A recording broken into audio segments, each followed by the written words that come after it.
Satu perikop, satu hari. Pada hari ini, Selasa 29 Juni 2021, pembacaan kita terdapat di dalam Injil Matius pasal yang ke-1, ayat 18 sampai ayat yang ke-25. Demikian firman Tuhan. Kelahiran Yesus Kristus. Kelahiran Yesus Kristus adalah seperti berikut. Pada waktu Maria, ibunya, bertunangan dengan Yusuf, ternyata ia mengandung dari Roh Kudus sebelum mereka hidup sebagai suami istri. Karena Yusuf suaminya seorang yang tulus hati dan tidak mau mencemarkan nama istrinya di muka umum, ia bermaksud menceraikannya dengan diam-diam.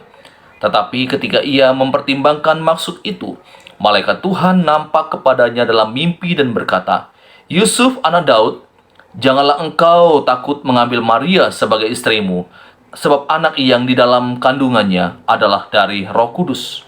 Ia akan melahirkan anak laki-laki, dan engkau akan menamakan dia Yesus, karena dialah yang akan menyelamatkan umatnya dari dosa mereka." Hal itu terjadi supaya genaplah yang difirmankan Tuhan oleh Nabi. Sesungguhnya anak darah itu akan mengandung dan melahirkan seorang anak laki-laki, dan mereka akan menamakan dia Immanuel, yang berarti Allah menyertai kita. Sesudah bangun dari tidurnya, Yusuf berbuat seperti yang diperintahkan malaikat Tuhan itu kepadanya.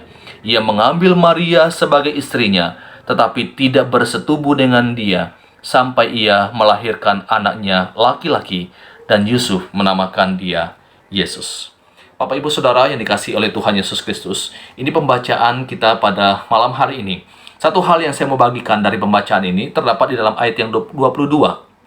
Di dalam ayat yang ke-22 dikatakan begini, "Hal itu terjadi supaya genaplah yang difirmankan Tuhan oleh Nabi." Ini hal yang menarik, Bapak Ibu. Ini berarti bahwa apa yang Allah telah janjikan, apa yang Allah telah nubuatkan itu tergenapi di dalam bagian ini, di dalam ayat yang ke-22 ini. Bapak, Ibu, Saudara, satu hal yang menarik sekali bahwa apa yang Allah telah janjikan, pasti ia akan menggenapinya. Rencana Allah pasti akan tergenapi. Kita bersyukur punya Allah yang selalu menepati janjinya. Nah, Bapak, Ibu, Saudara yang dikasihi oleh Tuhan Yesus Kristus, bahkan kalau kita lihat, keberdosaan pun, orang-orang yang berdosa pun tidak dapat menghalangi akan rencana Allah yang Allah telah rancang di dalam dunia ini.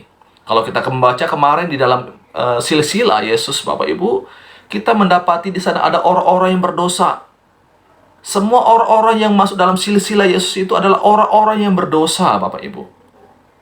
Tetapi di dalam keberdosaan mereka, itu tidak dapat menghalangi atau menggagalkan rancangan Allah atau misi Allah untuk datang ke dalam dunia ini, menjadi manusia, untuk menyelamatkan orang-orang yang berdosa.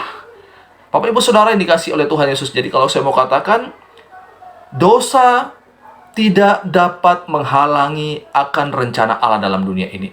Keterbatasan kita, keberdosaan saya dan saudara tidak bisa menggagalkan rencana Allah dalam dunia ini. Nah, Bapak, Ibu, Saudara yang dikasihi oleh Tuhan Yesus Kristus, ini satu penghiburan bagi kita hari ini. Kenapa saya katakan penghiburan? Karena kalau Allah kita itu Allah yang tidak ingkar janji. Allah berjanji akan mendatangkan damai sejahtera bagi saya dan saudara. Allah berjanji akan melindungi dan menjaga saya dan saudara. Allah berjanji akan menyertai kita. Maka saya sangat yakin janji Allah itu pasti Allah selalu akan tepati kepada saya dan saudara. Ini renungan firman Tuhan untuk kita saat ini. Tuhan Yesus memberkati kita semua. Amin.